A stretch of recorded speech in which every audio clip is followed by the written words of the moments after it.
Baik anak-anak, hari ini kita akan memulai mempelajari mengenai kimia analisis. Ya, seperti yang kalian ketahui, kalian sudah mempelajari kimia analisis baik di kelas 10 maupun di kelas 11. Nah, jadi nanti di kelas 12 kita akan bertemu lagi nih, tetap ya dengan kimia analisis. Nah, hari ini saya akan menyampaikan dulu apa-apa saja yang akan kalian pelajari di semester gasal ya. Sebelum kita mulai, kita kenalan dulu dong ya kan.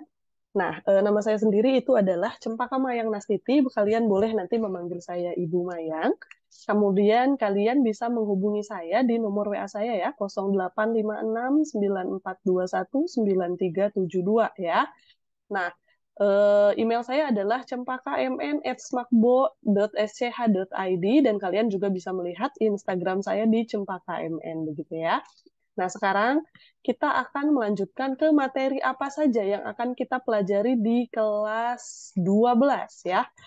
Oke, jadi ini adalah materi-materi di semester gasal. Akan kita lihat ya, di semester gasal, nanti kalian akan sedikit banyak mereview ya kita untuk materi yang perhitungan, itu kita akan banyak sekali mereview apa yang sudah kalian pelajari di kelas 10 dan kelas 11.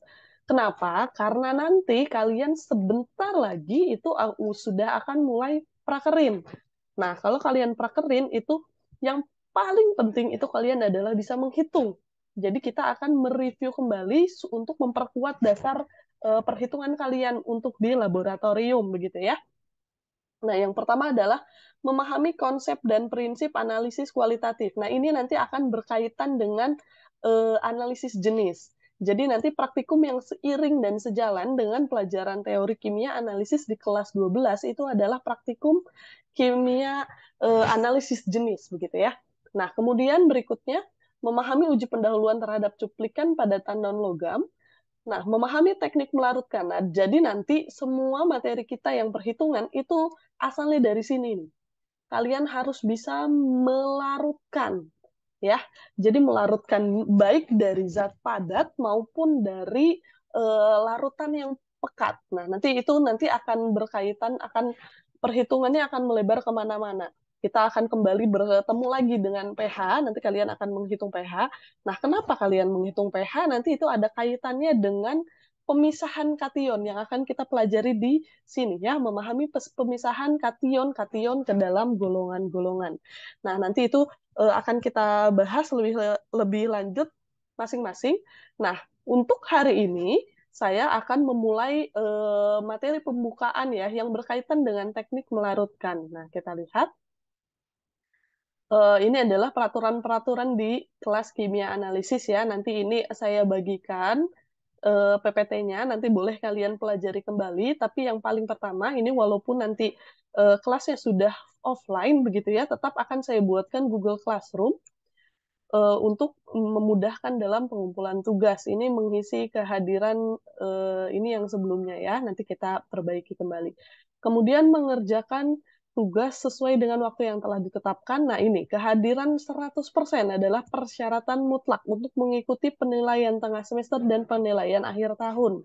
Jadi bagaimana kalau misalnya kalian pernah tidak hadir karena sakit? Nah di sini nih, jika tidak hadir atau terlambat atau mengerjakan kuis karena sakit atau izin khusus, wajib mengumpulkan resume pembelajaran hari tersebut. Jadi kalau kalian mengumpulkan resume pembelajaran hari tersebut, itu akan dianggap telah hadir, begitu ya. Nih, jika terlambat mengumpulkan resume yang dikumpulkan itu dikalikan 2. Artinya kalian harus menuliskan resumenya 2 kali lipat begitu. Kalau misalkan terjadi keterlambatan pengumpulan ya. Nah, kita lanjutkan dulu. Nah, kita mulai dulu ke materinya ya. Nah, jadi kenapa kalian harus mempelajari kembali membuat larutan? Nah, sebetulnya kan ini sudah pernah kalian pelajari baik di kelas 10 maupun di kelas 11. Nah, di sini saya akan menguatkan kembali prinsip kalian ya. Jadi, sebagai analis, yang paling penting dan paling utama itu kamu harus bisa membuat larutan melalui 2 cara paling sederhana. Jadi ini 2 cara ini kamu sudah harus menguasai betul ya, sudah harus di keluar kepala. Yang pertama itu mengencerkan larutan pekat. Jadi biasanya kan kalau di laboratorium itu kamu ketemunya dengan larutan PA. Tapi tidak selalu yang kamu butuhkan itu PA. Nah, jadi kamu harus bisa menyiapkan larutan pada konsentrasi tertentu dari larutan pekatnya. ya. Nanti kita pelajari kembali, kita review kembali. Kemudian yang kedua adalah melarutkan zat padatan. Jadi kalau misalkan senyawanya yang tersedia di laboratorium itu bentuknya padatan, nah sedangkan yang mau kamu gunakan itu larutan. Nah itu harus bisa kamu hitung berapa gram yang kamu butuhkan. Misalkan untuk membuat NaOH 1 molaritas. Nah nanti di sini kita perdalam kembali ya, kita kuatkan kembali dasarnya. Oke, kita lanjutkan dulu. Nah, jadi studi kasus yang pertama itu adalah kamu harus bisa mengencerkan larutan pekat. Nah, kita lihat ya. Soalnya nih, Pak Alan membutuhkan 500 mili H2SO4 4 normalitas untuk digunakan pada penelitian beliau. Jika di laboratorium tersebut tersedianya itu H2SO4 98% dengan BJ 1,84 bobot per volume, nah berarti ini kan yang tersedia pekat. Padahal yang ingin digunakan oleh Pak Alan adalah H2SO4 4 normalitas. Maka berapa volume dari larutan H2SO4 98% yang harus diencerkan Pak Alan? Nah, nanti kalian posisinya ada di si Pak Alan ini ya. Jadi nanti kamu harus bisa menyiapkan larutan yang akan kamu gunakan dari larutan yang tersedia. Nah, untuk studi kasus yang ini, contohnya adalah dari larutan pekat ya. Nah, kita lihat ya. Oke. Nah, pemecahan masalahnya, oke, langkah yang pertama. Jadi kamu itu ingin mengencerkan H2SO4 pekat, ya kan? Nah, ini data-data yang kamu miliki ya. Yang akan kamu encerkan adalah H2SO4 pekat, betul? Oke. Nah, yang mau kamu buat itu volumenya 500 ml. Normalitasnya 4 normalitas, ya kan? Nah, ini nih yang kamu cari. Jadi, berapa volume yang harus kamu ambil dari yang konsentrasinya 98% dari yang pekat, ya. Maka langkah pertama yang kamu lakukan itu konversi dulu, supaya satuannya menjadi normalitas. Karena yang akan kamu buat adalah 4 normalitas ya. Jadi kita lihat konversi dulu yang pekatnya satuannya. Di sini satuannya masih persen ya. Jadi kamu konversi dulu agar menjadi normalitas. Oke. Nah, seperti yang telah kalian pelajari ya di kelas 10 dan di kelas 11, kita langsung saja masukkan ke dalam rumus ya. Jadi normalitas itu rumusnya adalah 10 dikali BJ dikali persen dibagi BST H2SO4. Nah, kamu cari dulu H2SO4 itu kan MR 98 ya. Jadi BST-nya dibagi valensinya, H2SO4 valensinya 2, maka BST-nya 49. BJ-nya diketahui ya di sini, persennya diketahui, maka nanti kalian dapat normalitasnya. Nah, kalau kamu sudah dapat normalitasnya, hitung volume H2SO4 pekat yang harus diencerkan. Nah, kamu kan mengencerkan. Ingat ya, pengenceran itu menggunakan rumus Vici-Vaca. Volume 1 konsentrasi 1 sama dengan volume 2 konsentrasi 2. Volume 1 konsentrasi 1 ini adalah yang mau kamu buat. Ya, boleh dibalik, asalkan pasangannya sesuai. Kalau kamu punya volume yang mau kamu buat, berarti pakailah konsentrasi yang mau kamu buat ya.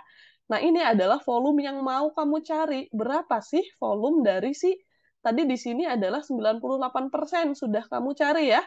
Jadi konsentrasi 98% itu sama dengan 36,8 normalitas. Nah, di sini kamu masukkan. Nah, kenapa sudah bisa dimasukkan ke dalam rumus Vici-Vaca ini? Karena sudah kamu ubah persennya dari persen ke normalitas. Jadi di kiri dan di kanan sudah sama-sama normalitas ya. Jadi boleh kamu masukkan ke rumus ini. Kalau misalnya di sini masih persen, ini belum bisa kamu hitung, belum bisa kita gunakan Vici-Vaca. Jadi Vici-Vaca itu konsentrasinya satuannya harus sama. Kalau di sini kamu mau pakai normalitas, berarti yang di kanan harus pakai normalitas juga. Kalau di sini kamu mau pakai persen, berarti yang di kiri itu harus persen juga, begitu ya. Nah, karena ini sudah sama-sama normalitas, kamu sudah bisa mendapatkan volumenya ya. Jadi 500 dikali 4 dibagi 36,8, maka kamu dapatkan volumenya 54,35 ml.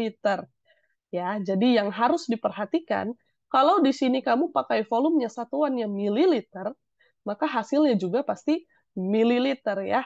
Nah, ini saya lupa menuliskan normalitas. Jadi di sini nah kita tuliskan saja ya biar kamu tidak bingung.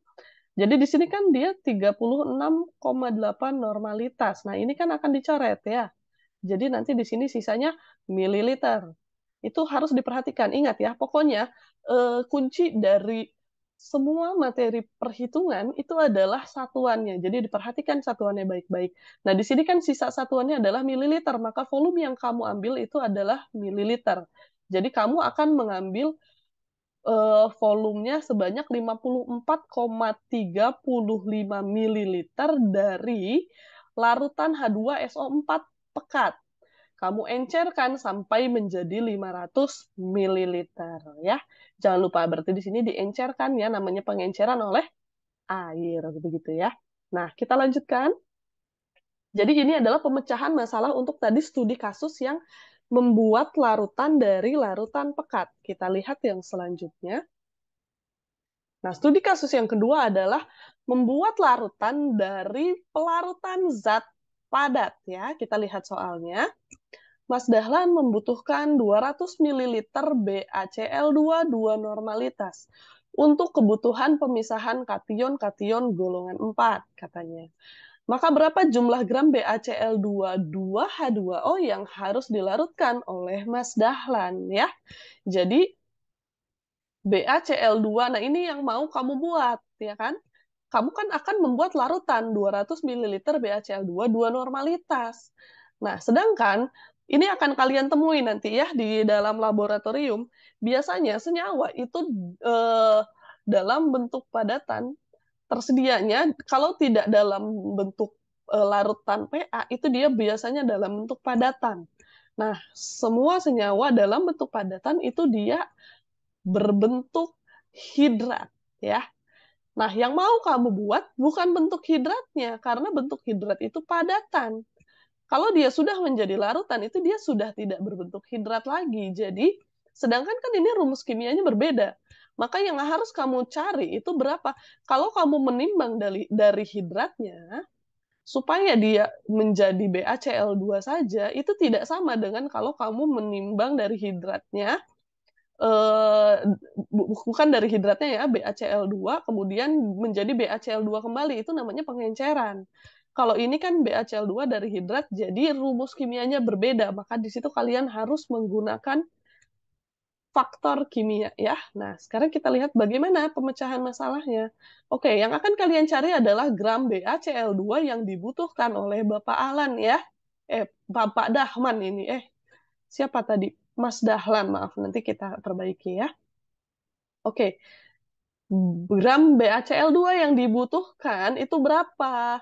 Nah, ini juga harusnya gram BaCl2 H2O yang akan ditimbang ya. Oke. Nah, yang mau kamu buat dulu, volumenya itu 200 ml. 200 ml itu setara dengan 0,2 liter ya. Ini kenapa saya konversi supaya nanti kamu dapat perhitungannya langsung gram. Nanti kita lihat di sebelah sini ya. Kita lihat dulu langkah satunya. Kemudian normalitas yang mau kamu buat adalah 2 normalitas. Nah, di sini sudah saya hitungkan. Sebetulnya kamu harusnya hitung sendiri ya. BA-nya itu AR-nya sudah disediakan ya, 137. CL-nya 35,5. H-nya 1 dan O-nya 16. Di sini sudah saya hitungkan BST BaCl2 adalah 104 ya. Berarti MR-nya 208 karena BaCl2 valensinya 2. Nah, jadi langkah yang berikutnya kalian kerjakan, jangan lupa dulu konversi satuan yang didapatkan ya. Jadi kalau misalnya kamu di sini mau menggunakan MGST, di sini berarti dapatnya miligram. Nah, kenapa? Kita lihat dulu ya di sini. Gram dulu nih. Gram itu bagaimana supaya dapat gram? Gram adalah hasil kali GST dikali BST. Ya kan? GST itu dapatnya dari mana? GST itu adalah volume dikalikan normalitas. Makanya di sini kan kamu punya datanya volume dan normalitas. Berarti kamu bisa dapat GST. Tapi gram itu adalah GST dikali BST. Jadi supaya kamu dapatnya GST, berarti ini normalitasnya Kan GST per liter, berarti volumenya harus dalam liter supaya nanti hasilnya langsung GST ya. Kalau di sini kamu volumenya masih pakai mililiter, berarti nanti kamu dapatnya MGST. Harus dikonversi dulu menjadi GST. Jadi boleh saja sebetulnya ya, tapi jangan lupa dikonversi. Jadi pokoknya kalau kamu menghitung itu selalu tulis satuannya supaya tidak keliru ya. Jadi di sini GST-nya 0,2 ya, volume dari sini dikalikan normalitasnya 2. Nah, begitu juga dengan normalitas. Normalitas itu satuannya adalah GST per liter. Kamu uraikan supaya kelihatan nanti hasil akhirnya apa. Kan ini L-nya dicoret. Nah, kita coret ya di sini ya. Dan di sini kalau liternya dicoret, nah jadi kan nanti hasilnya sisanya tinggal GST saja ya kan. Nah, ini kita coret. Nah, jadi nanti kamu dapat tuh GST. Berapa? Ini kamu lihat yang ke bawah ya. 0,2 dikali 2 jadi 0,4 GST. Nah, kalau di sini kamu volumenya masih mililiter, nanti kamu dapatnya 400 MGST. Nah, jadi di sini normalitasnya kamu uraikan supaya ketahuan nanti satuannya apa ya. Kalau normalitas saja biasanya kamu bingung. Normalitas dikali volume hasilnya apa? GST ya. Kalau di sini dikali mililiter, jadi MGST. Kan ini hanya L-nya saja yang dicoret. Jadi milinya itu masih tersisa.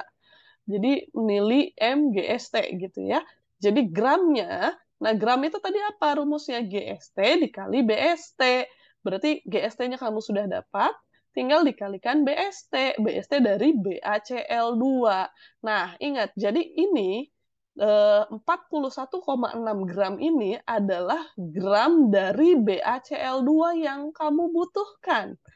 Ya, kalau senyawanya BaCl2. Tapi ingat tadi yang kamu timbang adalah hidrat dari BaCl2. Jadi BaCl2 2H2O ya. Nah, jadi jangan lupa kamu sudah dapat gram BaCl2 berarti harus dikalikan faktor kimianya. Yang mau kamu cari itu adalah gram dari hidratnya. Berarti ingat, yang kamu cari itu ditaruh di atas ya. Nah, yang kamu punya siapa? Gram BaCl2. Berarti yang di bawah itu yang BaCl2. Ini kan nanti kamu coret nih. BaCl2-nya kamu coret. Jadi yang kamu punya itu selalu di bawah ya, karena akan kamu coret. Yang kamu cari itu selalu di atas ya. Oke, untuk BaCl22H2O MR-nya adalah 244 ya.